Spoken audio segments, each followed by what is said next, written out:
Can you hear you? Yeah, you can hear me now, motherfuckers. Thanks, Hylas. No, Hylas, it's because I put a new camera in and the setting was wrong. Oh, I gotta do the intro again? Oh, fuck it. God damn it. Fine. Son of a bitch. Sabotaging me before I've even fucking started. Yeah, I'm pinning it on her. Anyways, right. Okay. Okay. All right. Shake it off. Let's start again. Thank you, Hylas. You're not only the fucking inspiration for this video, you're now saving it. So cheers for that. Right. Let's start again then. At least you didn't do the whole episode. Yeah. Can you imagine how suspect that would have looked if I've titled this video and all the rest of it and the whole thing was muted and all you can hear was the interview, because the interview I think would have still worked. All right. In which case, fine. Hi, welcome to this edition of the Halcyon Show. My name's Lorne Risley, host of the show, and apparently someone that doesn't know how fucking audio equipment works. Thank you for joining me. Sorry for wasting 2.5 minutes of your life. More like 5, actually, now that I look at the time. Sorry for wasting 5 minutes of your life with me. Or maybe you enjoyed that. Maybe you enjoyed the prospect of me being muted. I don't know. Anyway. Oh, God. And he's fucking off now as well. Cheeky sod. Go and play with your kids. Hylas, it's fine. Right, so. Title of this video. Eurgh is a controversial figure. I feel like that is not a controversial statement to make. Quantifiable, though. Debatable. To some people, Eurgh is a figure of reverence and pivotal figure in the scene. Someone to be respected, someone to be admired. To other people, he is a figure of derision. He is someone largely responsible in their minds for causing a lot of the problems within UK battle rap. He is largely, again, kind of loved or loathed, depending on who you speak to. There's not really anybody in UK battle rap that goes meh to Eurgh. And that's an interesting thing, because one of the things that I've had to deal with since I started in UK battle rap coverage, if you want to call it that, is this notion of, you know, narratives and tribalism and the politics of it. And one of the things that I never really wrestled with was how I felt about things, and also just looking back on the history of Don't Flop and then the current scene as it is right now, you know, really wrestling with it and actually coming to something discernible as a sort of an observation on the man. And what I was put in mind of was Hylas last week. He was very vocally critical of Eurgh in a way that he then sort of said, well, you know, Lorne, I understand though that you have to be sort of, you know, I forget what word he used, but like, you know, fair and balanced, I think. And the thing with it is, I don't feel fair and balanced has to equal uncritical, or fair and balanced has to equal praise for the sake of praise. I think there's room for everything so long as what you're pointing to has some semblance of, you know, you can prove it, you can present your evidence. Ever since he commented, though, I've been thinking to myself, like, where do we really stand as far as opinion of Eurgh? And I wanted to give my 2 cents. And the way I wanted to do it was by revisiting a video that I watched of him on his channel. So I feel completely comfortable using it as Exhibit A in reaching the conclusions that I've reached, because it's something he had full control over. It's still up after being up for a year and a half. There's a variety of different reasons where I feel like, do you know what? It's fair game. And also because I wanted to try and portray a fair representation of the man. And again, the trouble at the moment is that revisionist history is quite popular. Which tribe you're with is likely to impact your views on the man, and how much he's done for you probably impacts what you think of the man. I have had relatively little interaction with Eurgh beyond negative ones, I feel like saying. I think I've had one positive conversation with him in the 4 years or so I've been doing this, and maybe 3 or 4 bad ones. So I have as much reason as anyone to just sit here and go, he's shit, and move on. However, I was put in mind of this interview because I remember when I saw it, it invoked a lot of questions in me that I was really keen to put to the man. Now, obviously that's probably not going to be something that I ever get to do, but it doesn't mean I have to stop the possibility of exploring it as a concept. And I wanted you to do that with me, basically. I wanted to get people's thoughts as we watch it together, because I thought it could be an interesting exercise as to exhibiting bias and exploring the true reasons for things, whether or not we've moved on, forgiveness, redemption, or doubling down, ignorance, ego, all that good jazz. So this is, and because I wasn't heard earlier, I'll repeat it. This video is available on YouTube right now. It's on the Don't Flop YouTube page. It was published on the 5th of July 2023, so only about a year and a half ago. So again, I feel perfectly comfortable utilizing it as modern context, as a year and a half isn't really all that long these days.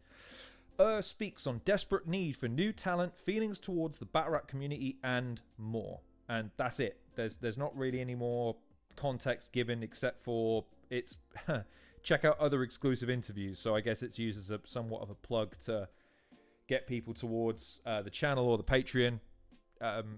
Maybe part of the way that this has been framed is doing that, in which case that speaks to the man as well. Never above using an opportunity to promote. So listen, let's dive in. Let me change first thing to the reaction screen. And also, because I want to get into the mind, I really, again, title of the video, I mean this, I really want to try and see the other side of the coin with because Hylas was making the case that this, that, the other, blah, blah, blah, which is all the avert stuff. I understand where that comes from, but in my opinion, there is also the promoter side of things, and there is also the personal side of things to consider when dealing with that kind of criticism. So I do want to try and see the other side of the coin. To that end, let me try and get into the mindset properly. There we go. Yes, I'm already starting to see more sense here. Yes, already I see the sense. I like him more already too. Joking. It's a joke. Although I was wearing these today, and I'm not sure. I think they're too big for my fucking head. But £1.50, so who can say no? Right, let's dive in, shall we? Yeah, okay. Oh, for God's sake. My production issues, honestly. If I took half an hour just to double check all this stuff, it wouldn't be these problems. Amazing event today. Okay, right. Amazing event today. So that's good. Yeah, okay. Eurgh, amazing event today. Amazing atmosphere. How do you feel? What are your initial thoughts on how the event went today? My initial thoughts are honestly, that I knew the event was going to go well, because I would not have put anybody versus anybody if I didn't think it was going to bang. Honestly, my initial thoughts were fuck, even I've got to admit that was better than I thought it was going to be. Amazing. I don't know what that means. Even I thought it was better than it was going to be. You're the promoter, dude. Your idea is to book things that you think are going to be really, really good, and not to book things that you think are going to be a little bit shitty or bad, or just let's hope for the best. Okay, interesting start, interesting jump off. I should really be saying, of course it was going to be amazing, but nah, genuinely, that was way, way better than it should have been, or was even meant to be. So I'm very happy with it. I gotta say, Don't Flop released a schedule of upcoming events for the whole year. It's very ambitious to see how far in advance you're planning. Yeah. What do you feel like is your intention for building this year with Don't Flop? Yeah, man, I think some people took me taking the first few months out as me not being interested and wanting half a year off, but it's actually been the exact opposite. I might not tweet every single move I'm trying to make, but it was more let me sit out for 3 months and come back from April, and once we start in April, like you said, we're doing every month. So I have a couple of thoughts on that statement. Number one, if that's really what a time off was for, I get that. I understand that right off the bat. Burnout's a real thing.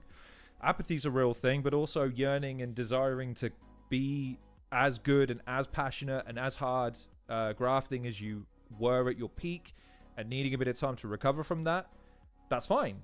I think what that speaks to, though, is this: if people were, and again, this is the thing, again, I don't know how much criticism really he faces. I can only really use my personal observations from Twitter and the comment sections and whatnot. A bit of communication doesn't go amiss there. I think, brief update video, tweet, post, something, anything.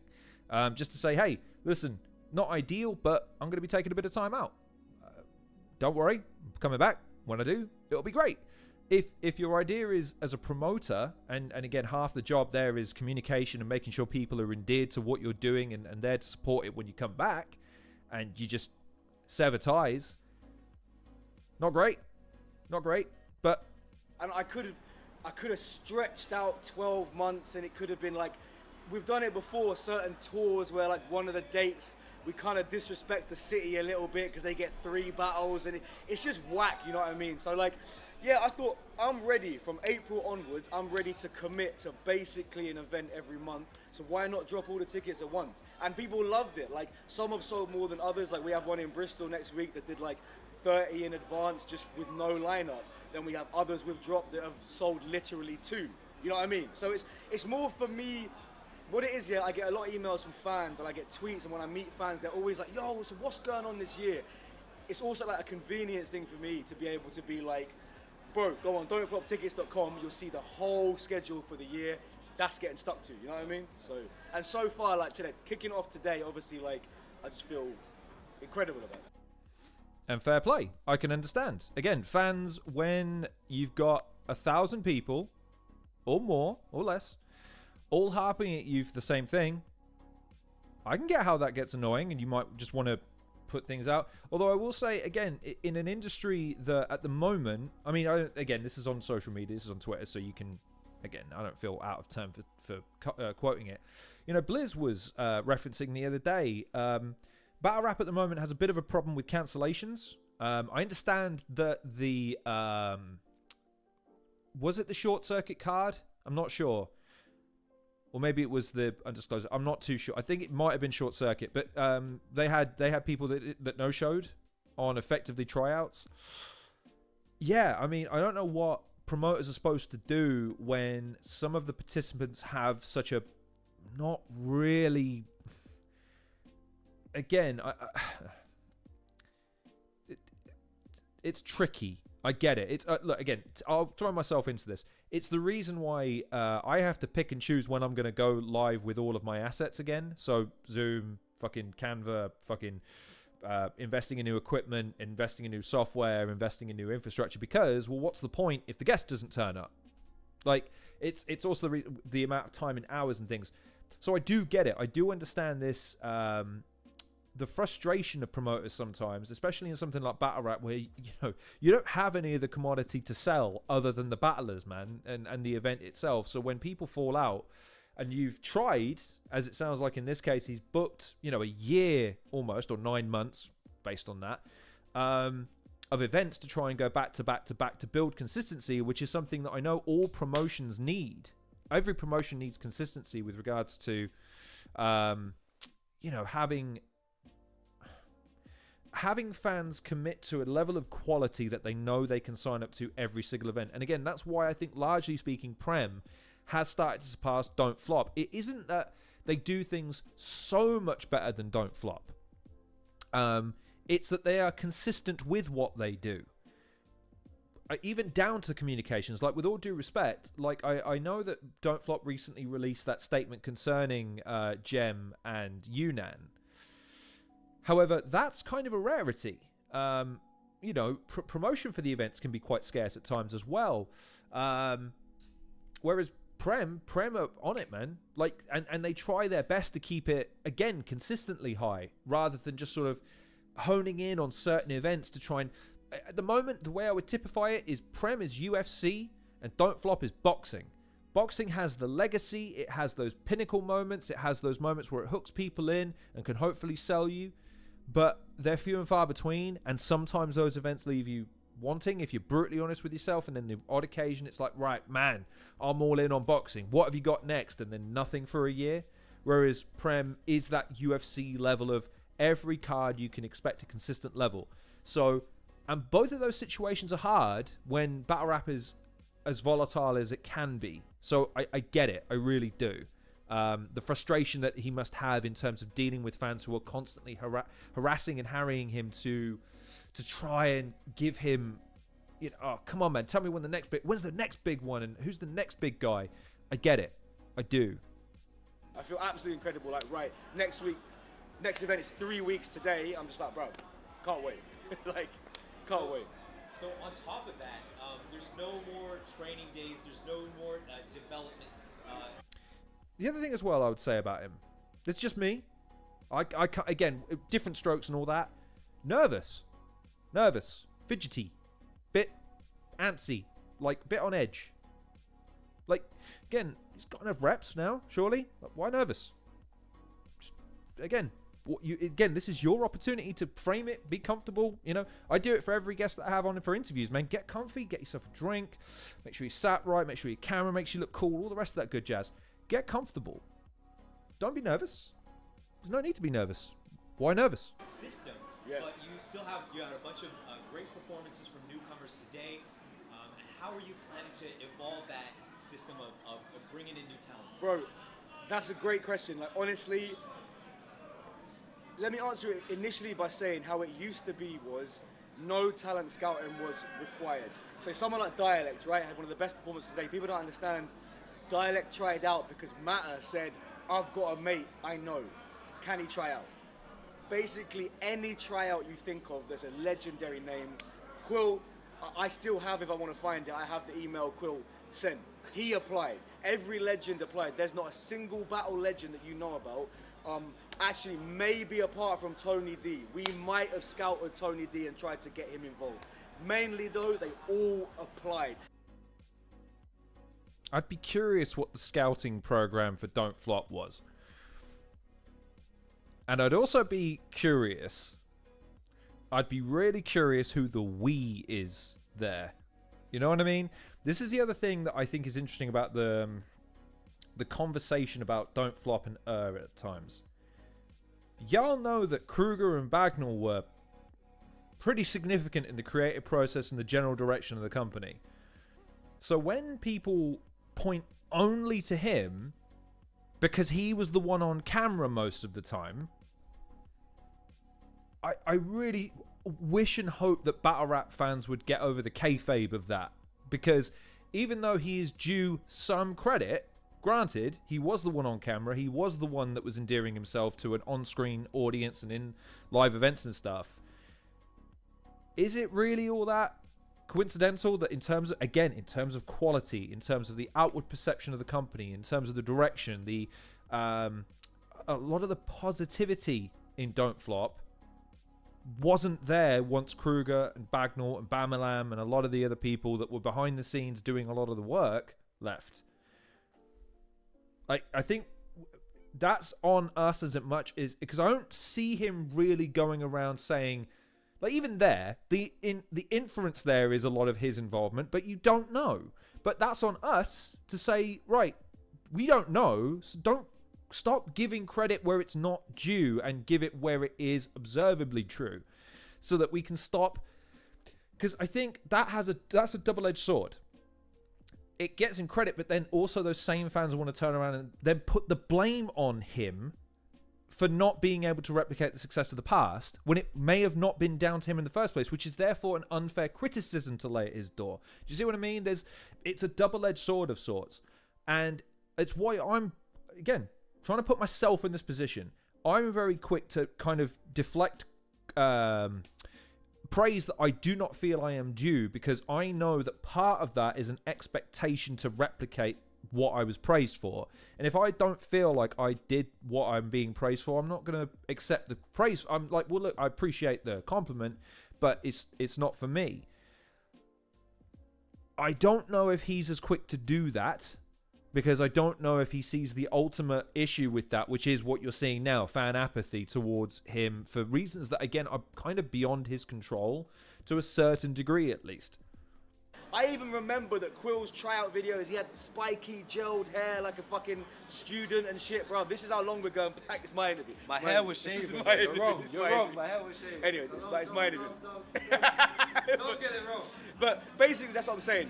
So the reason I say all that is to say that era is unfortunately dead. Like, the era of checking entry at don'tflop.com and it being just a flurry of new emails is unfortunately long gone.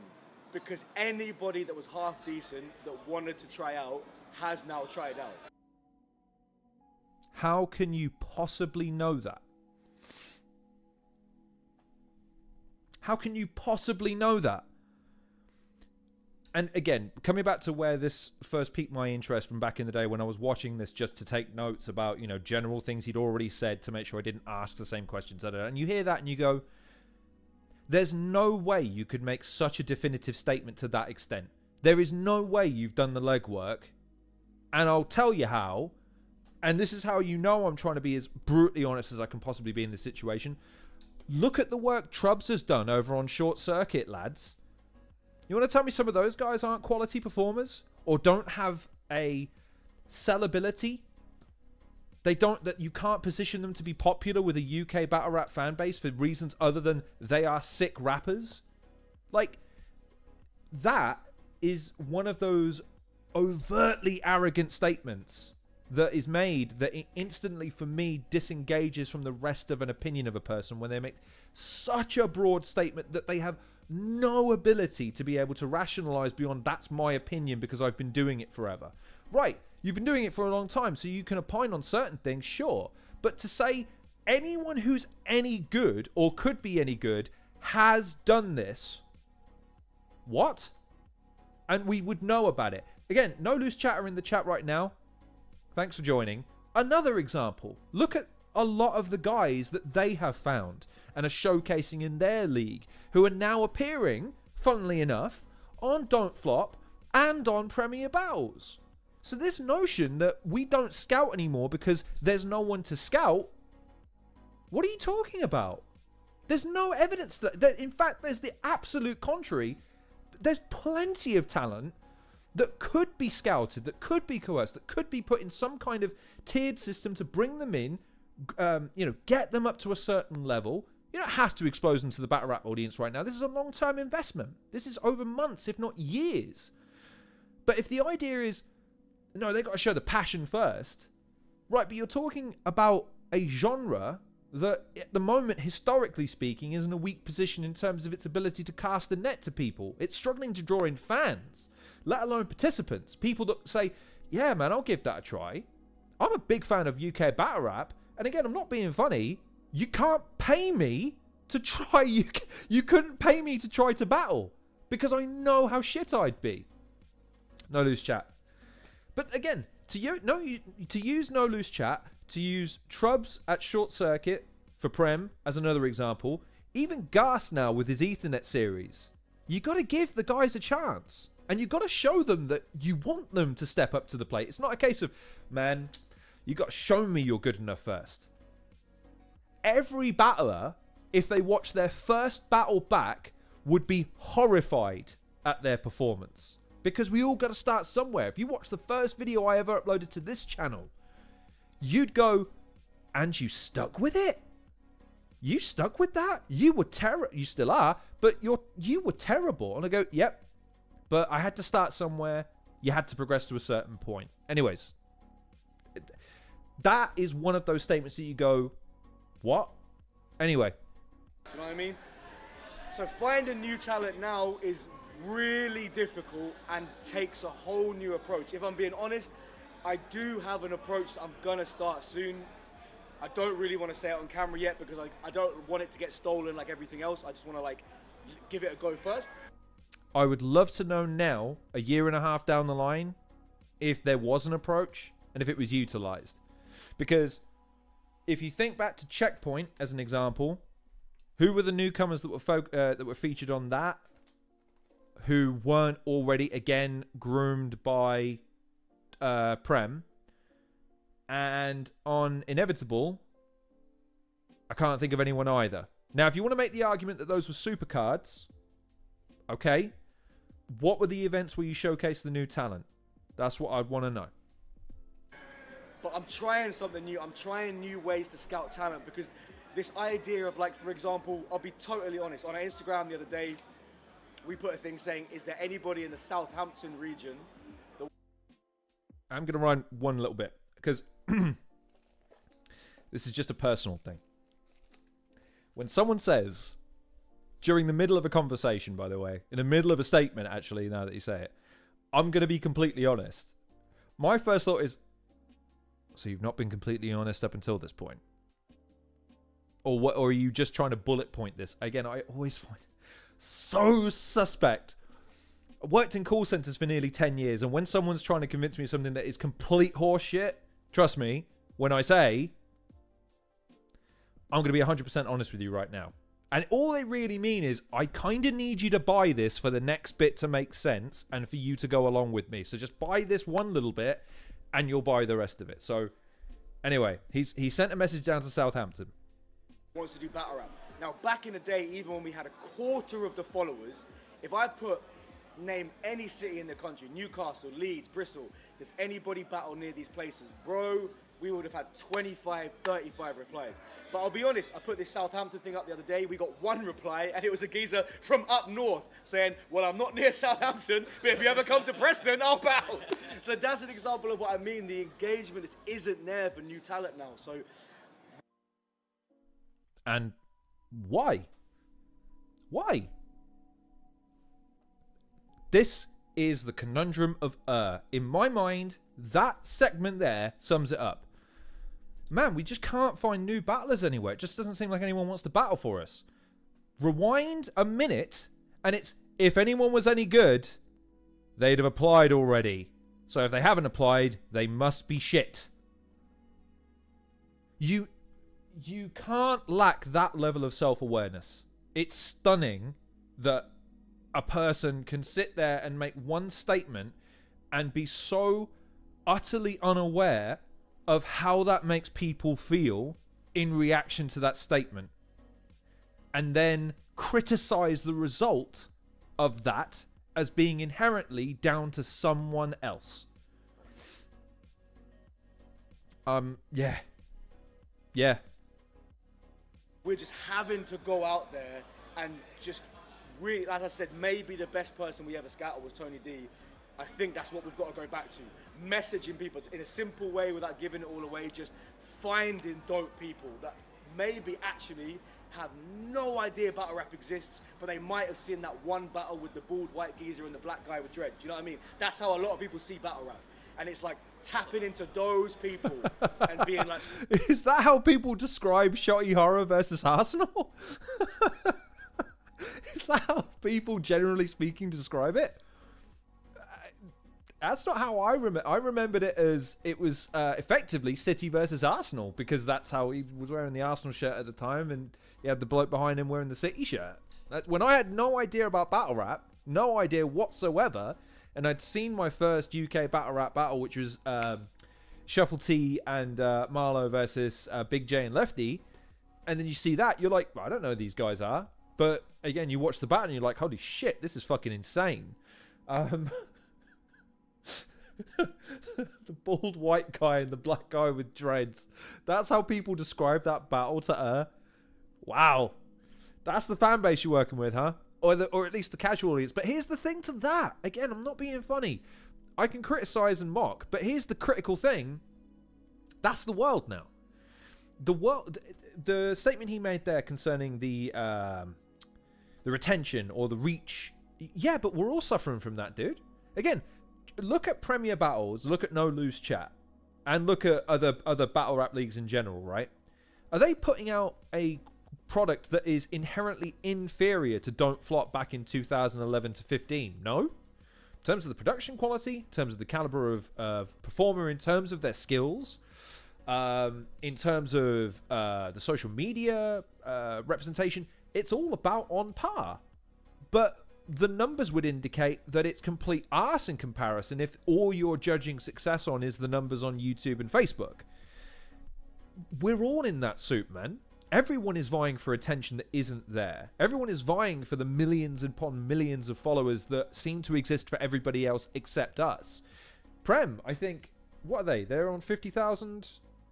No, they're on 50,000 followers on Twitter. And I think they're on 25,000 subscribers on YouTube. But if you watch, their numbers would seem to indicate that their audience is fairly loyal to them, because their numbers are about, I think it's something like a 30 to 60% retention rate from their subscribers up to their views, which is really fucking impressive, by the way. The general rule of thumb is 10% on YouTube. If you're doing 10% of your fucking subscriber base due to lapsed subscribers, missed notifications, general disinterest with the type of video if it deviates from a normative type of content, you're doing it right. Don't Flops is probably closer to 10, if not lower. But does that make them inherently unsuccessful in this era? Well, it depends. The context of the numbers at the moment is critical in terms of the fact that there just isn't that much attention to vie for. Everyone is kind of tapped. I don't know about you.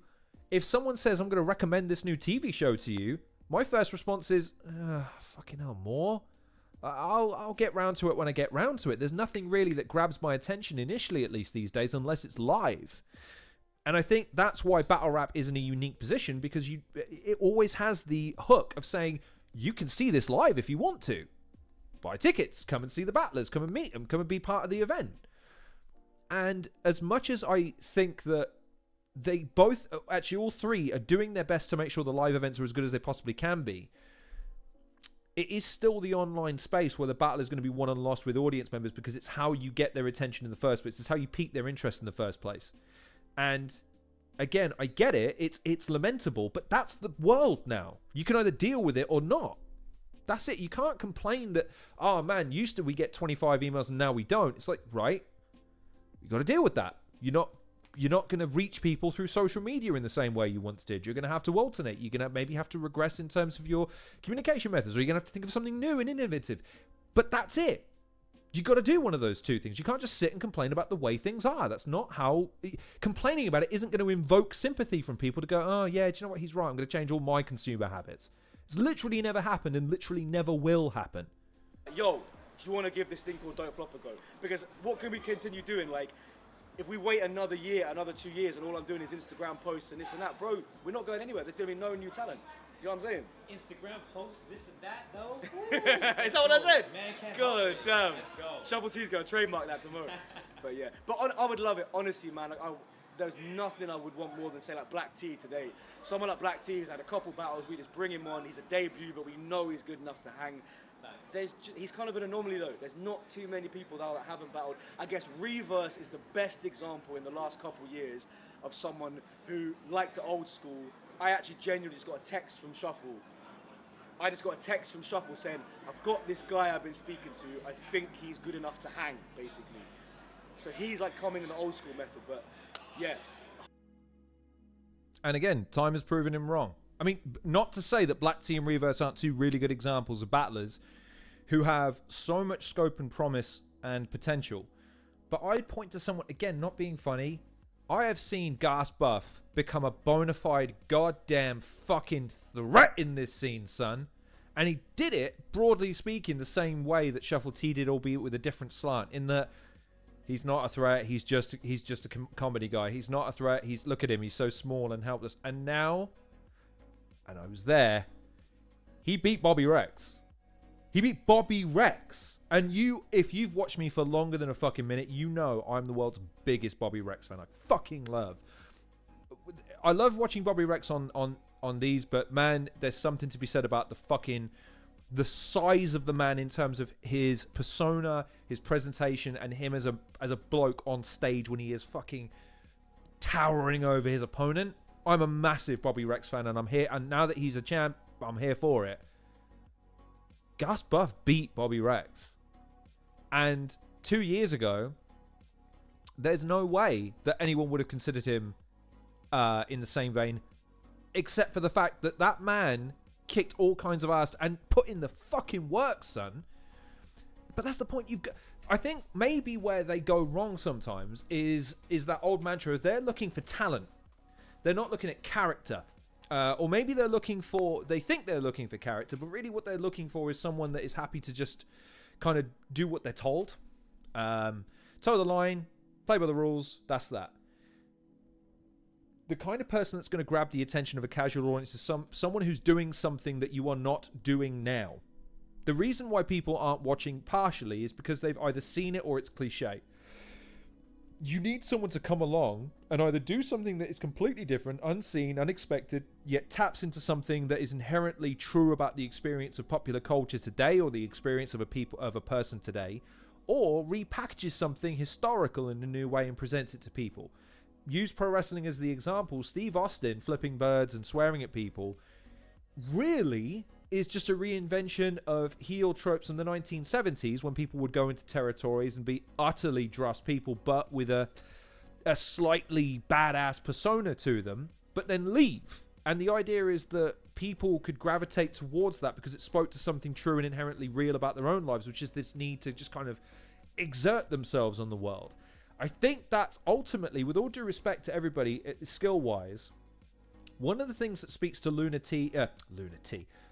C's success, Shuffle T's success, Shotty Horror's success, and a few other UK battlers that I can think of, is that they were their personas turned up to 11, but through some way, each of them was a conduit for members of the audience who always wanted to do what they were doing, how they were doing it.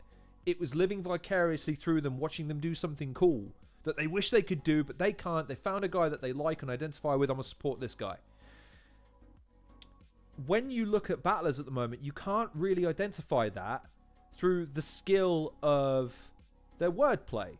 That's the thing that gets them in the ring almost, but it's not the thing that's going to make them a star. The other person I would point to as an example of my theory is Sean Cray, who, again, a year and a half, 2 years ago, whenever it was Plug 3, and I saw him take a battle and look a little bit shaky at times, a little bit unsure of himself after the battle, but has gone on. Look at him now, man. He's fucking battling Raptor and completely in his element. He's battling Frankie Fraser, and he's got the audience rocking. And Gasbuff and Sean Cray are two guys who, again, you look at through the prism of, would Don't Flop have scouted them 2 or 3 years ago? I don't think so, because I don't think they would have. They weren't. Those two guys are two guys who didn't come before, if that makes sense. They weren't regens of something that they'd already seen. They were two completely new entities that we had never seen before, and therefore we don't really know what to do with them. And it's through their hard work that they've managed to be their own catalyst for success. And that's the character of them. It's that they love what they do and they'll work fucking hard for it. And at the moment, I think if Don't Flop are really serious about scouting, here's my 2 cents. You need to look at people who've just got a fucking insane work rate and have a passion for what they do. If they're not particularly good at it right now, fine. You can coach them. You can give them tips, advice. You can partner them with people. They can get better with reps. But once they build that audience relationship, it doesn't really matter anyway. Because that hard work and that charisma that comes from someone that grinds, that shines through. I'm not a promoter and I fucking figured this out. Anyways, that's a really unfortunate facial expression I've made. It's like he's shocked I'm saying all this.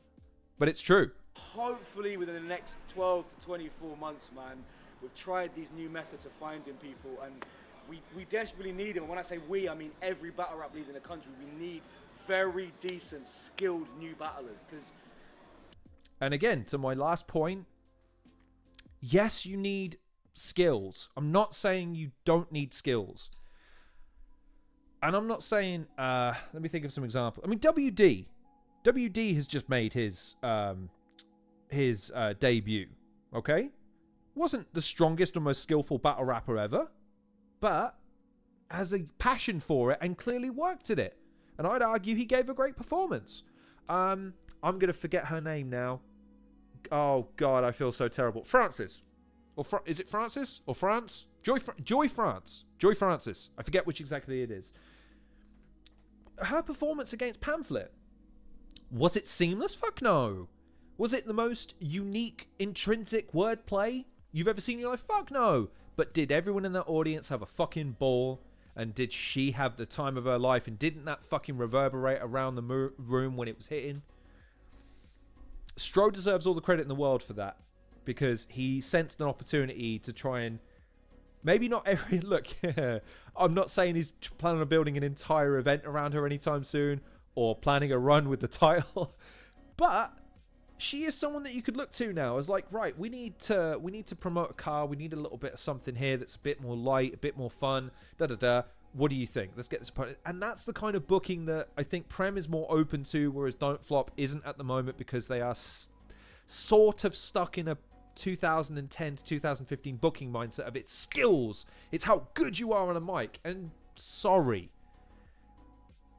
It may have been important to some fans, but I promise you, half of the reason for people's success in pop culture, sport, wrestling, entertainment in general, it's fuck all to do with how skillful they are. It's how they identify with the audience, and it's how they perform at key moments, satiating and meeting an audience's expectation and exceeding it. Or even if an audience just gets to go along for a ride, for a journey of a person, okay?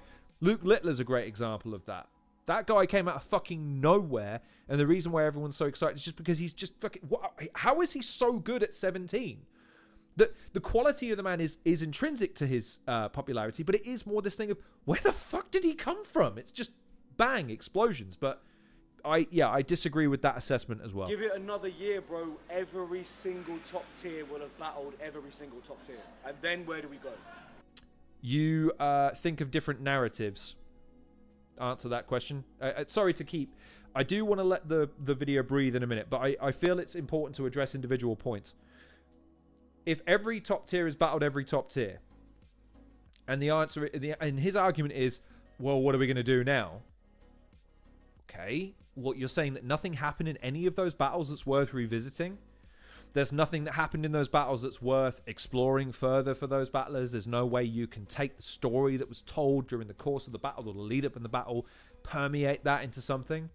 I tweeted today about face-offs and how I'm not a fan of them for a specific reason.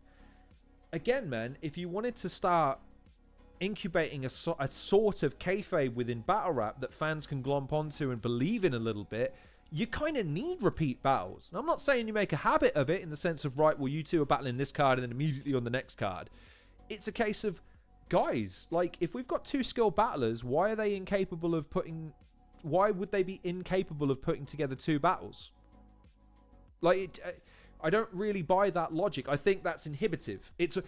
So that is an example of a rule that's being implemented because it's a rule. Even though that rule clearly is an impediment to what you're trying to do, which is you are trying to sell entertaining cards to people. Nowhere in that description say every battle has to be a brand new matchup and every battle has to be a top tier skills match. Nowhere in the social contract with battle rap fans does it say that. Battle rap fans, broadly speaking, just want battles that they can get excited about and just want battles that they think are going to be reasonably entertaining for a reason that they understand up front. Sit. Anything that you want to do with that remit at that point, go nuts. And that's where the weathered mind of a promoter should kick in. That's when you go, right, we did this card once where we worked this angle, we had it in this area, because of this, it worked gangbusters. If we recreate that to a certain degree with this guy and this guy, albeit tweaking it to a certain degree, we can work out the kinks, emphasize the strengths, bang, we've got a sale. We win a few new fans, we can then sell them on the next thing. And on it goes. So, again, respectfully, I disagree. Right. That's what I'm saying. Leads me to my next question. Is, Don't Flop a legendary brand, important staple in the culture of battle rap and hip hop? But how do you, as a promoter, cultivate and curate the community, which is sort of the engine of Don't Flop? Yeah, man. Okay. I feel like I'm going to have to let this bit breathe. Okay, because this is the bit that I think they were angling in the title of the video, and he doesn't disappoint. So I'm going to let this breathe. I'm going to try my best to let him say his case without interrupting every 5 seconds. Because again, I have to remember, by the way that I'm doing this, he doesn't have the opportunity to rebuttal. He doesn't have the opportunity to inject anything himself or correct if something he's spoken out of term, or if he wishes to walk something back, or if he wants to take any of what I've said. So I'll let him breathe on this one, okay? I think, for me, the community isn't as strong as it was. I think people like to talk like it is, but honestly, it's not. And I wouldn't say right now I am curating the community. I'm doing what I want to do, and if you want to be part of it, you're part of it. Like, that's not some like trying to sound edgy. That's honestly where I'm at right now. I gave years of my life to this kind of like metaphorical community that I don't really know who's part of it and who's not, yeah? For me right now, I'm not trying to cultivate a community. If you want to be part of Don't Flop, like you were here today, everyone that was here today, all they've said to me is like, I felt part of something today. I'm glad I came today. Yo, like Danny Jack just said a minute ago, this was like Don't Flop. I'm kind of chilling now, like, all right, bro, if you want to be part of this community, great, the door's open. There's no fucking entry requirements. Do you know what I mean? Just don't be a prick. But it's like, I know what you mean. A few years ago, it was all about kind of like, we're a big family, it's this, it's that. It's like, if you buy the merch, you're one of us. It's like, nah, bro, that to me is dead now. Like, okay, I've let it breathe for as long as I can, because there's a few key points in there that I think we need to touch on. So, we're a big family. I can hear some people in the background screaming the same thing that I am. and this is where I have to be careful about how I broach this then, because here's the thing. You can go and listen to Eurgh Explains Everything for Battle Rap Resume, and you can form your own opinions based on what he says in that interview. And again, weird that I appreciate the fact that he went and did an interview. And Tom Quee, I felt for the large part, did a good job at actually staring into the questions that battle rap fans would have wanted to ask. Didn't give him many outs in terms of like, hey man, listen, I can totally understand and actually just asked him for a straight up account of what happened. The thing that stuck with me from that interview, and again, go watch it for yourself. I'm not telling you something that you shouldn't go and check for yourself. Please do. As he was explaining himself, the thing that stuck with me from that interview was every time he said something that you can just, you know, is objectively a shitty thing to do. It was, excuse with how, you know, it was just how I was feeling at the time, man. Where's the fucking sorry, dude? Where's the fucking remorse? Like, again, go listen to the interview and what he was accused of and then what he admitted to during that period. Where's the fucking apology in there? And you then come to this and it felt like a one big family and one big community. Yeah, a community of people that looked at you as its figurehead of sorts, at least on the fan side. I don't know how the battlers felt, because of course they're on the inside, they're on the, you know, they get to see behind the curtain, whereas we don't. But imagine how they felt when they hear about all this. And the best you got is, that's just how I was feeling at the time. Do you know what I mean? It's a complete disconnect from how people saw that situation from the outside in. And if your idea is to manage that, to mitigate that, you got to do better than that's how I felt. And then you come to this sort of statement where, again, I find the gaslighting insane. The community used to be like this. It was like one big family, then it changed. You are missing some key fucking context there, my friend. Some key fucking context. And yeah, it's why, as a promoter and as someone who clearly has a tremendous amount of investment in battle rap, generally speaking, it's hard to deny him any credit whatsoever. And if you do, frankly, you are letting some of that negativity that permeated during that time color your opinion of him now, because it means that you're not able to objectively observe things that are true and reasonable to say out loud. Again, in terms of I can say objectively and reasonably that when I was at Checkpoint 5 for the only Don't Flop event I've ever been to, there wasn't a moment where he was really stood chatting to people for any longer than 30 seconds. He was working. He was putting in a shift, trying to coordinate and keep everything on the road. While he was dealing with people, at the very least, you can say he's direct. You can say he's authoritative. You can say that he's very clear on his instructions. He doesn't mumble. He doesn't stammer. He doesn't spend a lot of his time umming and ahhing. It's no, we need to do this. We need to do this. So from a promotional standpoint, I get it. He is due a tremendous amount of credit from the perspective of people on the day, because again, I would imagine, don't know this for certain, that he's due a lot of credit for the experience that I had at Checkpoint 5, which is that, broadly speaking, it was a good day. Did I have my qualms with it? Yes. I felt like there were a number of aspects of the production that, again, someone just taking a quick trip to the venue would have been able to go, oh, that's going to be a problem. Probably want to think about that in advance. To the point where, again, not being funny, I, as an audience member, was asked to fucking interfere with the goddamn staging of it when they realised, oh, there's this giant table in the way. We're going to have to move it. Hey, listen, you two, can you move this table for us? Dude, I'm a fucking... Like, lads, come on. Like... And again, it's why covering him is frustrating, because it's not like he doesn't have points that are rooted in something that's worth talking about. Like the discussion about, where new battlers are going to come from, the events and the calendars and things like that. These are all fine and dandy, except never cast an eye on his contribution to that same problem. And that statement there kind of paints it all for me as well. It used to be a big family. Now it isn't. Ever considered why that is? Anyways. Like, obviously, anyone who's up with my story of things that's happened over the last few years, you can imagine from my point of view, my kind of community spirit is eradicated because of things I've witnessed. It's like, well, fuck the community. What's the community done for me, bro? They have paid your wages. I'm glad I could answer that question for you. Like, what I'm doing with Don't Flop is what I want to do now. And as you can see, we had 6 top tier battles today. Everyone killed it. New, old, in the middle, you know what I'm saying? And I wasn't there running around being like, oh, we're all part of Don't Flop now. It's like, this is just battle rap. If you want to be here, the Don't Flop brand is never going to die. However much people keep trying to kill it, we're always going to be part of the community. But, bro, I'm honestly not putting my effort in that. My effort is... by the way, honestly, I'm not putting in any effort now. Okay. Yeah, somehow I don't believe that. In the year and a half since. Yeah, I don't believe that statement. But coming back to Don't Flop will always be part of the culture, will be part of the community. He announced that the title was retired, effectively. What?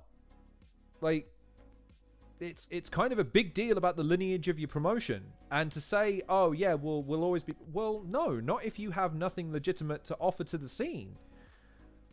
Dude, no promotion is above obscurity. None. Go, again, pro wrestling, go back 40 years. The AWA was a legitimate threat to WWF WWF at the time. In an alternate reality, Hulk Hogan stays at the AWF, professional wrestling stays regional and dies. It doesn't become a worldwide brand. Like, again, this idea that legacy is a thing that will always be... No, not even a little bit, dude.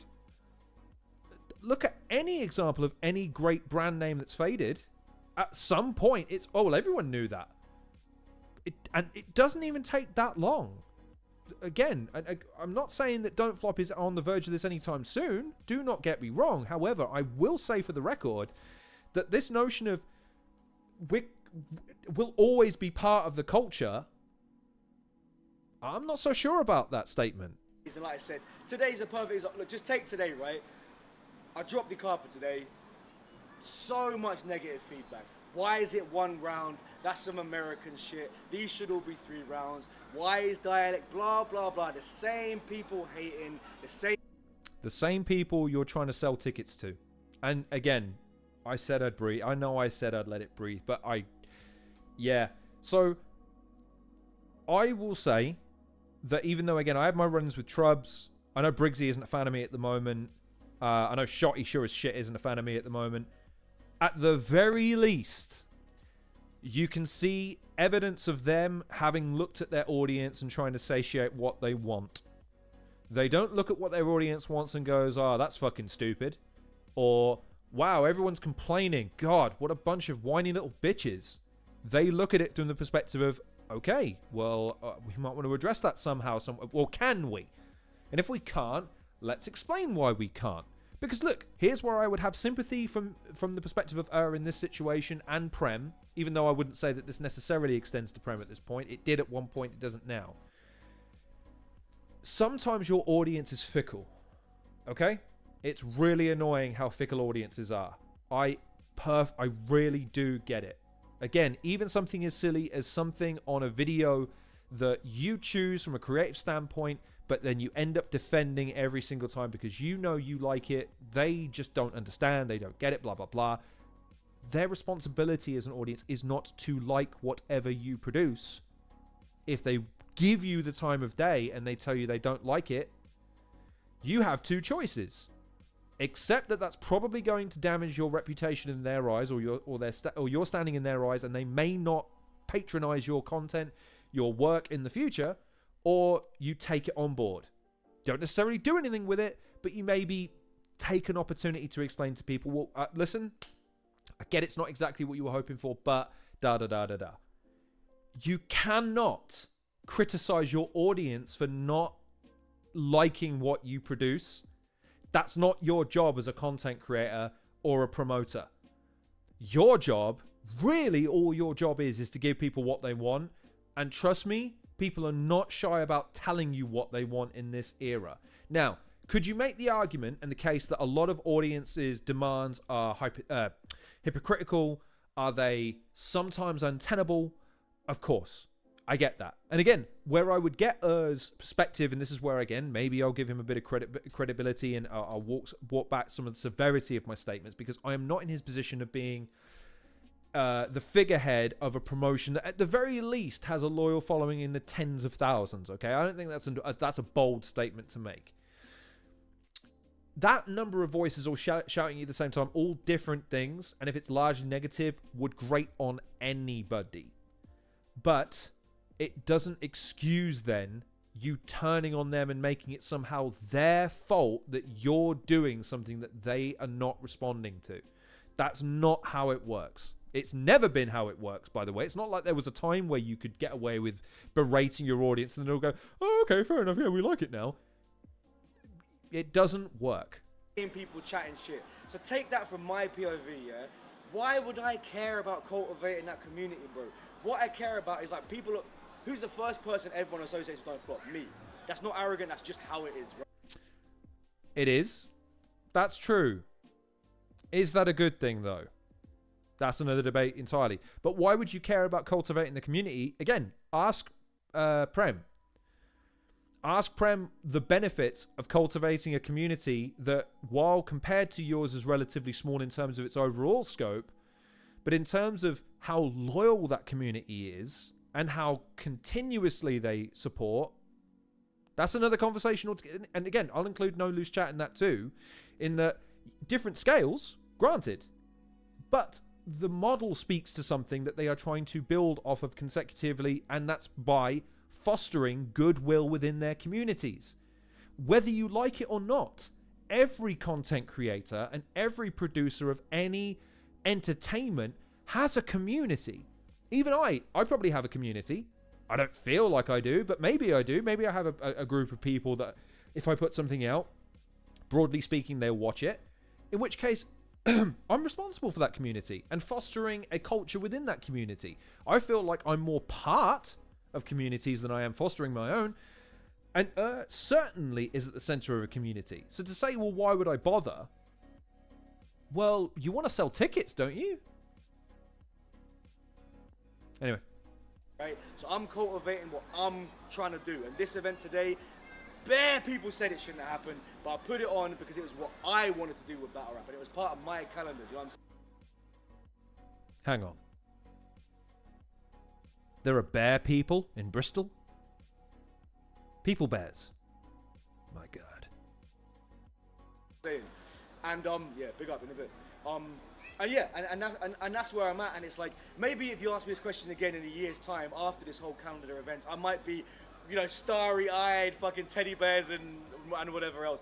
Right now, though, I'm very happy in my own lane. I'll be honest, I'm gonna get planned the next one-round event tomorrow. And again, people can keep hating on the event. That's absolutely fine. But we had a lovely turnout today. Everyone was positive. It all just felt like, you know, being friendly, getting on. All the battlers killed it. No one fucked up. I'm feeling, what's the word? I'm feeling energized. I'm energized for event 2. So again, like I said, maybe after the next events finish, maybe I might feel more like, oh wow, it's the community. But just to pause for a second, there is one other key element maybe that I'm overlooking, and this is where I'd be interested in what people think in the chat. Your general battle rap audience, how would you typify them? I don't really know. I don't have, staggeringly, a tremendous amount of interactions with UK battle rap audience members. Not to the extent that I would have maybe wanted in order to start opining about it, granted. So you could, hey, I tell you what, here's some ammunition for my haters. How can you presume to speak for UK battle rap members' audiences when you don't speak to all of them? Do you know what? It's a fair point. Just a general gist based on the numbers and the comments that I see, basically. It's the same amount of legwork that apparently he does, so we're even in that respect. But the thing I would say about that, just again, if I'm trying to see some elements of an argument to the counter of what I'm trying to put forward. Battle rap is there's an inherent trolliness about the art form, okay? The idea is to speak disparagingly of someone else for a prolonged period of time that people are paying to see. And the better you do it, and the more reactions you elicit, the more likely you are to win. So it doesn't exactly invoke an audience that is above being little shit posters and little trolls. So again, I come back to my point about if you've got an army of angry little people shit posting you constantly, I can again understand that would get on your fucking nerves after a while. In fact, I think part of the reason why I get lumped into that is because that's the exposure that most promoters have had to people who are largely negative about UK battle rap, is that they are shit posters, they are trolls, they are people doing it to simply invoke a reaction out of them. If that's the case, I can only really apologize for the presentation that I put forward that has led them to conclude that. What I would say is that not everyone who criticizes your stuff or is critical of your stuff is doing so just to highlight that it's shit or bad or in need of improvement. They're doing it sometimes. This is just my experience as a YouTuber. Again, I've had my fair share of just blatant negative criticism where it's just aimed to hurt my feelings. But I've had plenty of criticism where it's like, oh no, you can just do this and it will make all of your content better.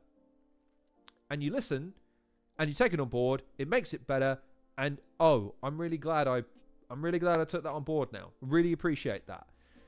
I'd be really curious to hear what Briggs, Trubs, Shotty, Paris, the No Loose Chat guys, what their general exposure to UK battle rap fans is on a whole. Because I don't know if you can necessarily make the assessment of what I'm making without at least considering that. So again, trying to find the balance here. As much as I'm trying to paint the audience as just happy-go-lucky, looking for some entertainment on a Friday night type people, you are also dealing with a subset or at least a section of the fan base who are looking to antagonize people within it because they think it's fine too. Again, looking at pro wrestling, there are people that, yeah, kayfabe is alive in their minds, brother. And Jesus Christ, just tone it down, lads. It is supposed to be entertainment. So to try and see a little bit of Eurgh's perspective here, I can totally understand that, again, the sheer volume of those noises all muddled up together, it must be hard sometimes in order to garner what is legitimate criticism versus just people whinging and complaining. Hadder streams, Eurgh is never going to change. Okay. I'll address this before we move on. You don't know. You don't know he wouldn't change if... I feel like everyone can alter their worldview, but it requires a catalyst that's actually going to speak to them. And I don't know how you would reach someone like Eurgh. Because again, you have to think, after 10 years, he has to have built up certain personal protections against the sheer torrent of shit that comes his way on a regular basis, to the point where you have to be reasonably certain about everything that you do and not second guess or question yourself, because otherwise you'd probably never get anything done. I try and ride that line. Okay, just again, BTW.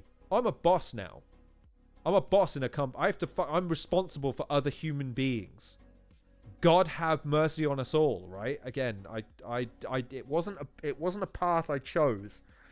But I've been put in the position because, largely speaking, people think, oh, well, you kind of know what you're doing and you have some good ideas. Okay, all right, your funeral. One of the things you have to learn in management immediately is it isn't just about bulldozing through everything. Sometimes you have to. And you can't be afraid to bulldoze through shit when you have to. That much is true. And through that prism, again, that's why it makes sense that Eurgh on a live event is largely very domineering and assertive. That goes there. No, this goes here. What's that? Yeah, just do that. There's not really much second guessing. There's not much time wasted. There's no fat on that bone, so to speak. But there has to come a point where reasonability enters the fray. If you're off course, yeah, I get it's a tanker. It's hard to shift that direction. But man, you got to be reasonable. You got to hear when you are seeing dwindling attendances, dwindling ticket sales, large fan apathy, the inability to even motivate battlers to return because of the relative lack of financing within battle rap at the moment, and the other problem again is that you can't then offset that with exposure because the exposure doesn't exist in the same way it once did. you have to start reevaluating things. I'm not saying change, I'm saying reevaluate things. That's only what a wise businessman, promoter, individual, manager, director, whatever does, because you want to remain successful. And the point I made to Hylas the other day was, I don't know if part of Eurgh's resentment, clear as it is, I think you can feel that in some of these statements, towards his perceived fan base at times, is I don't know if he understands yet that it's not as successful as it was for reasons that are probably outside of his control, and reasons in his control that are in his control. And that must be frustrating for someone who is used to a level of success, is in his mind probably largely doing things in the same way, or at least similarly, and not receiving the same back, basically. You know what I mean? Like, I understand why it's like, it'd be like going to the gym, running 30 minutes on a treadmill every day for a week, losing a pound after a week, doing that 4 weeks in a row, lose 4 pounds. The 5th week, you do half an hour and you gain a pound. You don't even lose a pound, you gain a pound. Imagine how frustrating that would be. And you think, but I was doing it right. But were you? Maybe you were for a bit. Now you got to change. Now you've plateaued. A fickle person and a dumb person persists on the same route, irrespective of outside stimuli and outside factors. It's not beyond the realm of possibility that wouldn't see some of the signs and amend course accordingly. It's not impossible. But to Hadashroom's point, maybe. Unfortunately, let me be real, it feels a little bit us versus them right now. I never wanted that. I've never tried to make it us versus them. But that us versus them mentality is thriving because of social media, right? People love teams. People love teams. I don't give a fuck. This is what I'm saying, bro. I'm sorry if I'm letting the fans down saying this. Doesn't give a fuck about teams.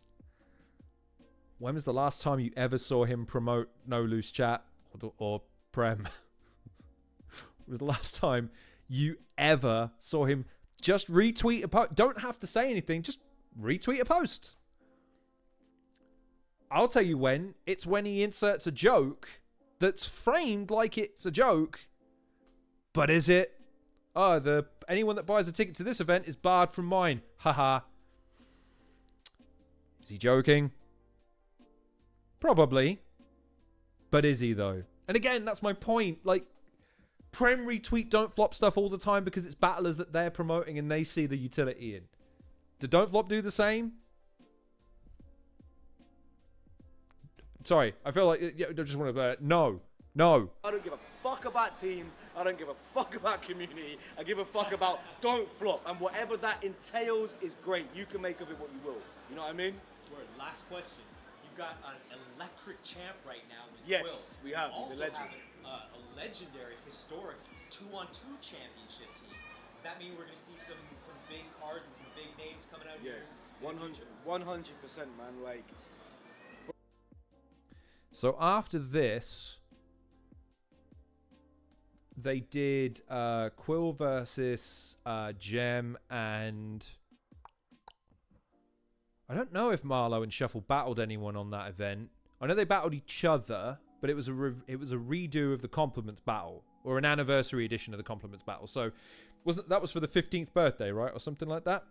So, and I don't know if Don't Flop were behind Quill's Germany battle. In which case, okay, fair enough, because again, that looked great for Quill. I was so happy for him to see him get an event of that size and that kind of, again, German-speaking audience, but from what I understand, the English it goes over well enough that an audience can react. Apart from that, though, not much involving Marlowe, Shuffle, and Quill since. I don't think. Correct me in the chat if I'm wrong on that. Bro, the end of the year, the event's institution, like I had to pick the name. I picked Fight and Talk last November because it felt appropriate, right? For now, institution, there's no other name for me that fits how I feel right now. Because this is what I'm saying, like, you can try remove us from the community. You can try remove me. You can try talk down about me. You can try say my events don't make sense. But we are an institution in this, bro. Like, so that's where November is heading. And it's like, yes, Quill, champion. He's on form like you never seen a battler on form. Confirmed for the event. Gemini, legend, killer. We're talking about people who rap in battles, a rapper. Confirmed. Shuffle T and Marlowe, of their own accord, tweeting saying we desperately want to get back on Don't Flop, we can't wait. Confirmed. Frankie Fraser, confirmed. Black T, confirmed. Like, Reverse, confirmed. This is what I'm saying, bro. So, like, this year is going to be little slow things like today, just little ones dotted about, having a bit of fun, doing what we're trying to do, but the end of the year is all the heavy hitters coming back on one card. I've said this on record before, I hate 2-day events. I only do them when they're unavoidable. But it might end up being 2 days because so many people want to get on the card. Because I'm saying, bro, I'm an institution out here. What we've made is an institution. Every battler who's part of this thing has made the Don't Flop brand an institution. And as I was talking to Frankie on the deck earlier, and he was like, bruv, I've never battled on a birthday. But he was like, 15. He was like, you think I can't come on the 15th birthday? And Quill, I mean, you know that's a different story. And do you know what, going forward from that, I would love, do you know what, honestly I would love, bro, yeah? I would love to get back to that thing where it's like 4 events a year where we're flying people out. Not just that one. I would love it. Checkpoint for my birthday in April, little summer something, new event in summer, birthday in November, 3-4 times a year, new guests, new Americans that finally get passports, new Canadians, Australians, this, that, bro, like, that's my dream. To get it back to that point where let's say someone like Lazy or Free Will, who like killed it today, they do a few more battles, kill it, keep killing it. I wanna have our bank account in the situation where I'm going to stop him there before he gets into that. What's wrong with any of that? Who hearing that wouldn't get excited if that's how he'd kicked off this interview, or that's where he'd put his focus in this interview? Like, the aspiration, the dream, the passion, the levity, the ambition there, the clear right, I'd love to do it 4 times a year, I'd like to do this, here's how I'd put perfect. You could have cut this down to 2 minutes, focus right in on that, and nothing about that is antagonistic. Nothing is in there that doesn't give battle rap fans an opportunity to go, whoa, okay, all right. But, and again, even that little cheeky little, you know, I'd love to get Americans, assuming they can get passports. It's like, right, is he wrong? No. I mean, again, I saw at the weekend, coming Friday, Arsenal tweeting about being pulled at the airport, and my first instinct was, oh no, because it's a terrible, terrible thing that keeps happening to the UK events, is when they're looking for big American talent to come over and give the rub, that it falls down at literally the day before, because that's when they fly in. Nothing more crushing for a promotion than knowing that your main event or one of the big matchups on your card is going to fall through. It's fucking brutal, dude. Because then you do get people saying, yeah, I want a refund. Or I'm not going to, even if they still, you know, keep the money, great. But then they don't turn up to the event because, like, that was the battle I really wanted to see. It's fucking brutal. So I get it. What he's saying is not rooted in something that is unfair to comment on. But he just can't help but needle things. He just can't help it. Can go, lads, do you know what? You had a great 2023. Yo, do you want him? They'll be like, what the fuck? Are you serious? Do you want him? Do you want him? Do you want him? That's what I want to get into. Do you know what I mean? This big event after big event after big event. It's a great start today. Trust me, bro. It's a fucking, this is where the momentum starts. Yeah. Don't chill. Respect. Good shit, man. Freestyle that shit. Appreciate that, bro. that was dope, man. Anyway. And that is an interview with And the only other thing I'm going to put on this now is... Didn't that look nice? The way it was shot, filmed, how it sounded. Sounded good too, didn't it? can manage it for a 13-minute interview with him. Can't manage it for God knows how many of the battles now that are filmed on one camera. Situated largely 3.5 miles away from where the battle's taking place, at least according to the audio on some of it. I refer you to Marlowe versus Enigma, which, again, on paper are two names that you're like, holy shit, what a battle. And then you can't make it to the event, so you pick it up on YouTube, or presumably you watch it on Patreon, and you go, oh no, I can't hear what they're saying. And it's filmed so far away that you can see the relative lack of a live audience in an area that... And it's, again, it's that. He'll take that level of care, duty, and attention to an interview for him, that for the product that he's trying to sell to you. And therein lies the trouble with is that there are good points. There are aspirations. There is an understanding and an experience of an audience. There is innumerable things that he could bring to battle rap through a positive prism if applied properly.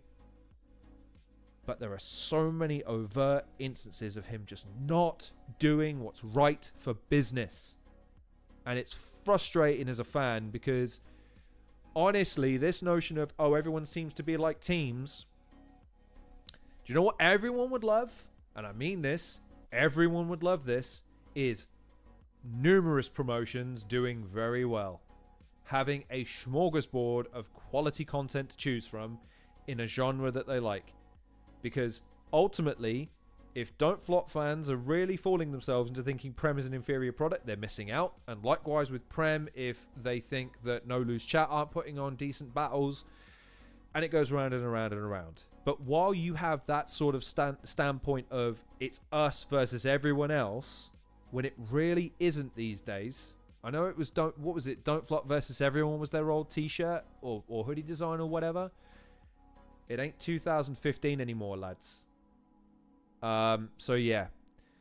Here's my ultimate take on there is a tremendous amount of experience there. There is a charisma to the man. There is a bullishness to him that is vital in a promotional context because promoters have to get shit done. They have to get battles booked. They have to get cards put together. And sadly, it's kind of an unwritten rule that every promoter in any walk of life, in any entertainment sphere, in any sports sphere, any promoter, anyone that's responsible for ultimately getting shit done is kind of a prick. So it's not something that is going to be unique to There are going to be other people within the battle space that share a lot of the same tendencies and qualities. It's just he's the most, he's the most visual. He's easily spotted, and he's the easy target. Okay, but I feel like the endearing criticisms of him will continue to regurgitate themselves until he starts addressing them. And at the moment, he seems perfectly content to dismiss it for a variety of different reasons before even having a single moment of introspection about himself. And that's the conundrum, because here's and this is the final point. Can you imagine? And Hadoshroom just kind of alluded to this. Imagine if he did. Imagine if for a moment he took a second to go, okay, where have I been going wrong? Who can I trust to give me an objective perspective on this? Who can I trust to give me some feedback on where I could be applying myself better? To endear myself to those same fans who are perfectly willing to buy tickets and support promotions like mine that are currently not. What a threat he'd be with the experience relative to Prem. Because again, as good as Prem are, they're not as long in the tooth as when it comes to promotion. They don't have the network, they don't have the contacts, they don't have the history, ultimately good and bad, but they don't have the history. But to Hadoshroom, would he? Tricky to say. Probably not. And to be honest, again, it's one of those situations where it'd been playing on my mind for a while to talk about him in a more overt way instead of talking in sort of offhand comments and broad strokes or in the middle of a promo video where I was cussing everyone out. But I feel like because, again, we just reviewed a video that he was happy to stand by. He produced it. He released it. He said everything that I think he's mirrored, broadly speaking, on social media since. So it's not something he's recanted or taken back, really. And I think time has proven him wrong on a lot of those points. So you can judge for yourself if he still has credibility when he speaks with regards to some of those topics, and whether or not that's just, just bad takes on one occasion, or is this indicative of someone that is not objective in the promotion that he's in?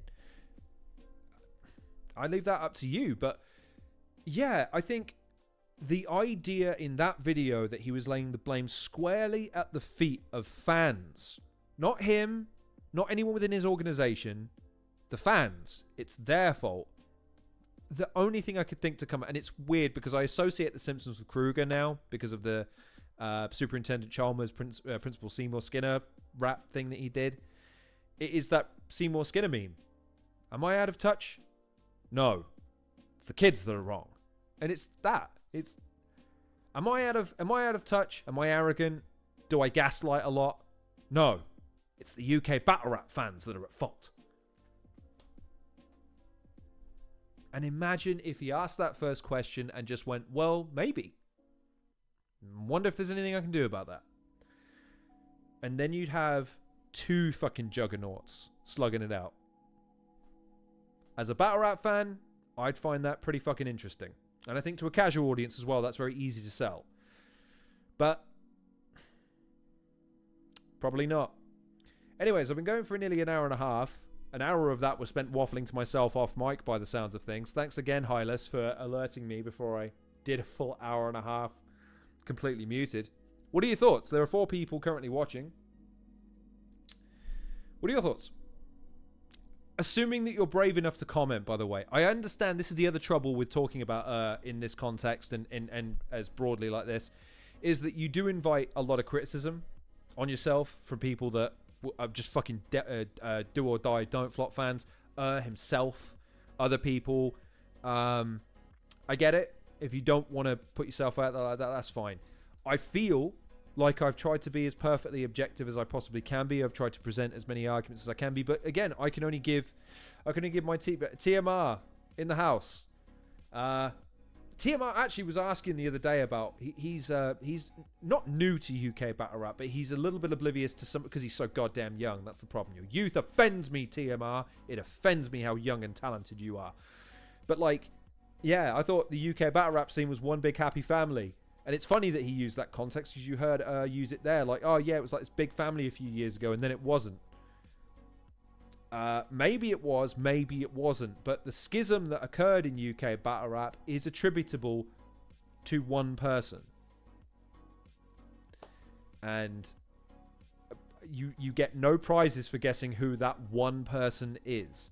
And if you need a bolt onto this video, I cannot recommend you go and watch Battle Rap Resume's interview with explains everything. I genuinely cannot express how much I would recommend that video to you if you are not aware of beyond his work as the guy that goes, yo everybody, it's your boy Don't Flop, all effing you know the rest, and you need more context on him.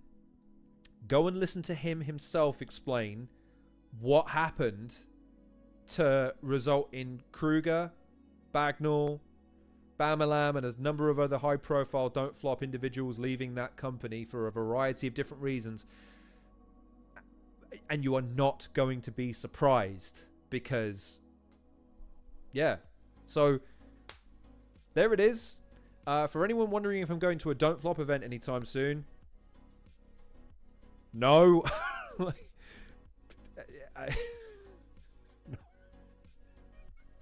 Because I know the reaction to this video is just, he's full of shit, he doesn't know what he's talking about. It's like, okay, I brought receipts. None of y'all ever bring receipts. Y'all just make up shit and go on live stream and just make up shit. What did he say about the UK scene? What did he say? Oh, so this, by the way, the reaction to this video, this is a video, TMR, that's available on Don't Flop's channel right now. It is called, if you want to Google it and watch it without me talking over it every 30 seconds, it is called speaks on desperate need for new talent, feelings towards the battle rap community, and more. So you can go and it's only 13 minutes TMR, so you can sample that and you'll have a better context as to what I've just showcased to everybody. But the video I'm talking about is Battle Rap Resume. For those of you who don't know who Battle Rap Resume is Tom Quee, probably the closest thing that you have to a battle rap journalist in the UK. Did a lot of very in-depth interviews with battlers, reviewed their battles with them, showcased a lot of their previous battles, is largely responsible for a lot of the work that I've been able to piggyback off of since, so I owe him a tremendous amount of credit. And that was back in 2013, TMR. 2013, you idiot. 2023, sorry, July 2023. So about a year and a half ago and some change. But the Battle Rap Resume show, that was Explains Everything. In fact, I think you can even just Google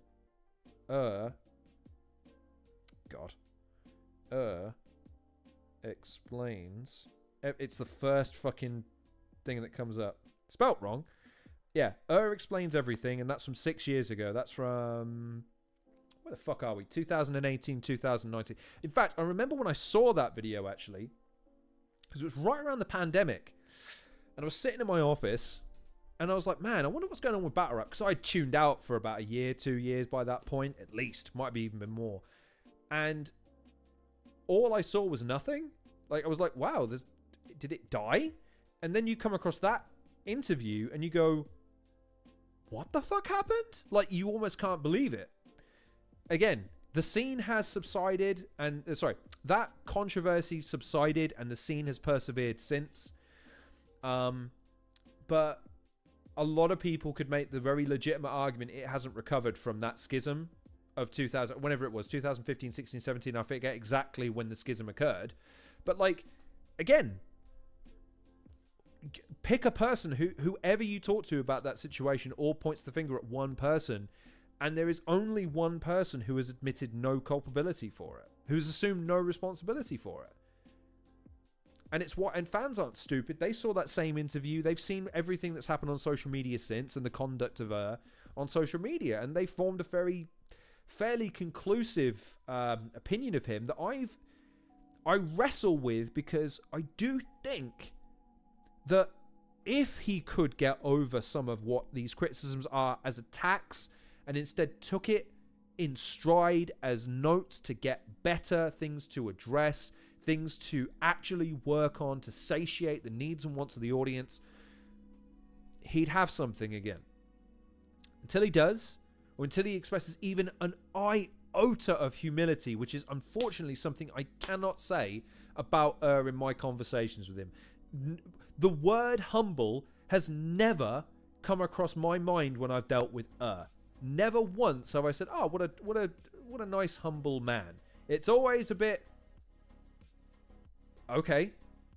And if that's just who he is and how he is, that's fine. Except for when it gets in the way of business. And yeah, like I say, I lament it, because I really do think that as a brand, there's a lot of battlers that still have a lot of loyalty to Don't Flop. There's a lot of battlers that want to see Don't Flop go back to its glory days, or at least start to make that recovery back to that point. I think they'd want to be presented by Don't Flop in certain ways like they used to be, or like some new guys presented like they were in Don't Flop back in the day. Or at least if Don't Flop don't want to... if they don't want to adhere to what Prem are trying to do from a promotional or a community standpoint, fine. Don't Flop need to change their presentation, their ultimate mission statement, whatever it is, and distinguish themselves more from Prem, because at the moment they are too similar and yet inferior to Prem in too many ways for them to be a real viable competitor to Premier Battles when it really boils down to it. That's just my take, and it comes from a place of just saying, fuck man, I want 2 sets of events to be able to go to in a year so I can pick and choose when it's suitable to me. I don't want to have to be surprised, oh shit, it's February and fucking Inevitable's in a week, oh, do I go, do I not? And I have to go, well, actually on balance I can't, I've got work, I've got this, that, the other, but don't worry, because there's an event in 3 weeks time at Prem, and then there's an event a month after it, and it goes from there. And they're all good cards. They don't have to all be room shakers, but they have to all be good. Prem do their best to honor that side of the agreement. I don't know if Don't Flop can really say the same at the moment. And when I say Don't Flop, this is what, again, kind of an open secret. When we say Don't Flop now, we do mean I think it's a relatively well-known secret at this point that is the one that runs the Don't Flop fucking Twitter account. So when Don't Flop tweet, it's really like, again, and look at that feed. That feed tells you kind of everything you need to know about his disposition and views on the scene. He's an island to himself. He does not consider himself part of battle rap culture. He considers himself part of, or the figurehead of, Don't Flop culture. And he considers battle rap a subsect of that, not the other way around. And I think the average battle rap fan at the moment isn't convinced of that. Because the tribalism, if there is such a thing in battle rap, is very much Prem. No loose chat and Don't Flop. You get overlap, sure, but you don't get people that think, oh, Don't Flop, you mean UK battle rap? It's UK battle rap. Oh, you mean that thing that like Prem and Don't Flop? It's not like with UFC and MMA becomes so synonymous that people think, oh, you're a UFC fighter when they mean MMA fighter. Don't Flop used to be that. They used to be that thing of, oh, UK you mean Don't Flop? And again, there's no reason why, again, a couple of promotional tweaks, a couple of ways of addressing how they correspond and liaise with their audience couldn't fix with enough reps and with enough time. Period. There's certainly enough nice people at the events. The battlers themselves certainly give them acquit themselves very well, most of them. So yeah, I'm rambling now because again, no one's apart from TMR. Thank you TMR for piping up. But yeah, I don't know if anyone has any thoughts about what I've said, if I've spoken out of turn.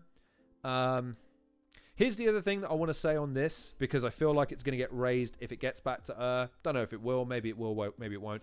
The reason I didn't invite him onto this is at the moment, I don't know if I could.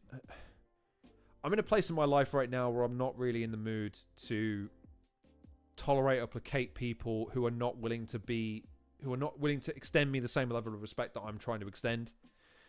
I don't think a conversation with would be productive, because I feel like if I was trying to insert something constructive in my mind but is critical in his, I think the conversation deviates. At least I think so. Maybe I'm wrong.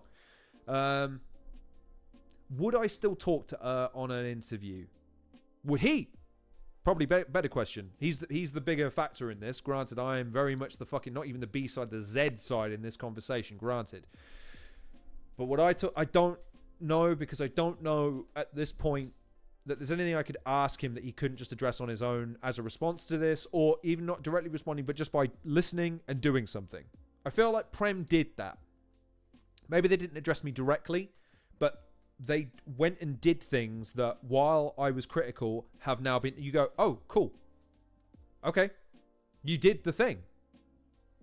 I don't need to be critical. You did the thing. Cool.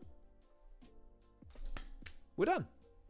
There doesn't have to be a thing where it's like, well, yeah, but you took ages to... No, we're done. And I think it would take time to convince of that mentality to say, listen, dude, if we were having a conversation and it turns somewhat confrontational, know that it's not coming from a place of being of hatred. It's just coming. I'm trying to get to the root of something. I'm trying to converse with you. I'm trying to corner your thoughts. I'm trying to pin down exactly what you're trying to say and where it's coming from, so people can understand truly where you're coming from. And if I and other people are misconstruing what you're saying, and I can somehow maneuver the conversation to get you to really express what you're saying in a way that is still true to what you think, but hopefully illuminates people differently, well, that's a good thing, right? I would hope so. But I don't know. Again, battle rap is weird in that I've had conversations with people who are very, very keen to say, yeah, but you're a nobody, man. Who are you? It's like, that doesn't address what I said, though. And again, I feel like that becomes part of being clumped into this mentality of, if I'm being negative, I'm just a hater, I'm a troll, blah, right? And that's fine. But again, my argument to that would be, okay, if you're still not prepared to listen, in any circumstance, you're not going to hear sirens when they're going off. And that siren is generally for your benefit. It may not be me that's even saying it. Maybe a lot of my criticism is largely water under the bridge to a battle rap audience. Maybe. Doesn't mean to say another fan or another promoter or another battler doesn't have something to say or offer that wouldn't be valuable if you heard it. And all I'm saying is, just pay attention. That's it. So anyways, 5 people watching. Does anyone have any thoughts on anything I've said? Who isn't currently snitch tweeting to us? Because that's the thing.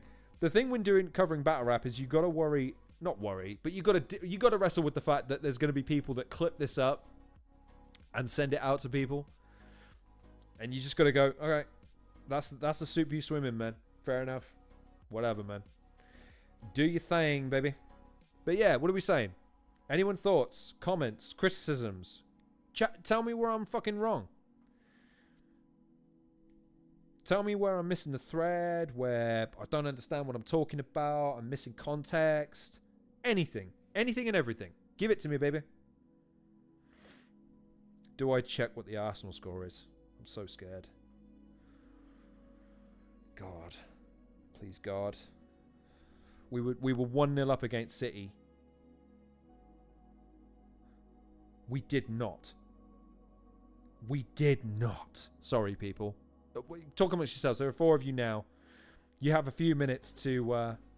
Leave a comment if you want me to comment on your comment to continue this conversation. Otherwise, I think I'm about to go and celebrate one of the most remarkable victories my team has ever done, and I didn't watch it because my luck is terrible. Anyone got anything to say? Come on, baby. Give it to me.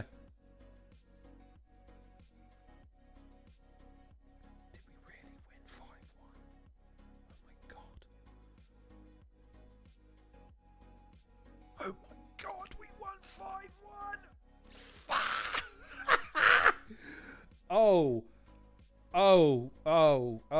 Oh god. Where are all the City fans? Where are you all at? Where are all the City fans? Trying to rebuild bridges with people like Shotty Horror. This ain't gonna help. Stay humble, bitches. Stay motherfucking humble. 5-1. Oh, yes. Today's been a good day. I had KFC earlier for the first time in a month. I found a new Linkin Park shirt that looks fucking sick. And Arsenal won 5-1. Oh. Prayed for days like this. Anyways. No one has left a comment, so I'm going to assume everyone has agreed with absolutely everything I said and is willing to go to bat for me when inevitably I get snitch tweeted and everyone goes after me on Twitter. Good to know. So yeah, thank you very much for joining me on this edition of the Halcyon Show. Yeah, we'll leave it there. I don't know if I'll do another one of these videos anytime soon. I have a few more battles that I'm going to react to that I've cherry-picked because I felt like I needed some good ones. Ones that I've seen, but that I want to rewatch again because I haven't seen them in a long time and it'd be fun to react to. So stay tuned for those. Yeah, I hope I have given a reasonable account of how I feel about how has conducted his business and himself in my brief time covering the scene and in my brief interactions with him and observing just from afar how things have gone down with Don't Flop. I hope this interview has typified that in a way that hopefully emphasizes what I'm trying to say straight from his mouth, so I'm not miscontextualizing what he's saying. You heard it first. I reacted to it. I rebutted a lot of what he said. I agreed with some of what he said. I elaborated on some of the things he said. I tried to sympathize with a lot of what he said, but ultimately the conclusion I draw is that is a guy that just can't get out of his own way, and until he can, what are you going to do? So, for the 5 of you who are still watching, and for the people that watched live, and for the people that will inevitably check on this and see it's an hour and 40 minutes and click off it, thank you very much for joining me. And my name is Lon Rice, host of the Halcyon Show. Please like, share, and subscribe. Stay tuned for further videos, potential interviews. Don't know when they're dropping yet. Got a couple penciled in. We'll see if they actually happen. Don't know. I have some more reactions to come, so I'll do those in the coming days and weeks. We'll see. Sorry I couldn't make it to the Don't Flop event. I couldn't be there, And now I won't be at any future ones for the time being, because why would I? Yeah, why would I? Why would I incur the wrath, right? Anyways, take good care of yourselves. I had fun. This is good. Thanks to Hylas again for making sure I wasn't muted for the whole time. That would have been really frustrating. Yeah, Hadashrooms. Oh, and yeah, so thank you to Hylas for turning up. Thanks to Hadashrooms for turning up. Thanks to No Loose Chat for sticking their head in the door. Really appreciate it. If you saw this and didn't leave a comment or a like, I appreciate you dropping in all the same. Thank you so much. I hope you'll stay tuned for further editions of my show. Yeah, we'll see what occurs to this, if anything. Probably nothing, but hey, it's my 2 cents on the subject. I never need to talk about it again. If hell freezes over and I do have a conversation with her down the line under any context, even if it's not on a show, if it's just via Twitter or anything, I guess we'll see how that goes. Not holding my breath on that, because he seems pretty content to isolate himself from this sort of stuff and just ignore me, or just passive aggressively snipe me from afar. So in either situation, whatever, just know that if there was the possibility of having a constructive conversation of any description, I'd be open to it. I don't know if that's necessarily feasible. Maybe you think differently, who knows. But anyways, like what you like, just don't be a dick. If you're a Don't Flop fan, don't be a dick to the Prem fans. If you're a Prem fan, don't be a dick to the Don't Flop fans. If you're a No Loose Chat fan, don't be a dick to everybody else. Vice versa to No Loose Chat. You love battle rap, man. Just love battle rap. And enjoy it while it's a thing, because maybe it won't be. Who knows? Some of your favorite battlers are aging out, retiring, not being enticed back. Don't know how many more of these events you're going to get. So, hey, man, go to as many as you can. Support them while they're there. Enjoy them while they last. And just have fun with it, man. Remember, it's battle rap. It's not meant to be all that serious. It's battle rap. Have fun with it. Anyways, thank you for joining me. My name is Norman Risley, host of the Halcyon Show. Stay tuned for further editions, episodes, and I don't know what you call this. It's a reaction video, but it's not really. But yeah, stay tuned for more. And I'll see you on the next episode of the Halcyon Show.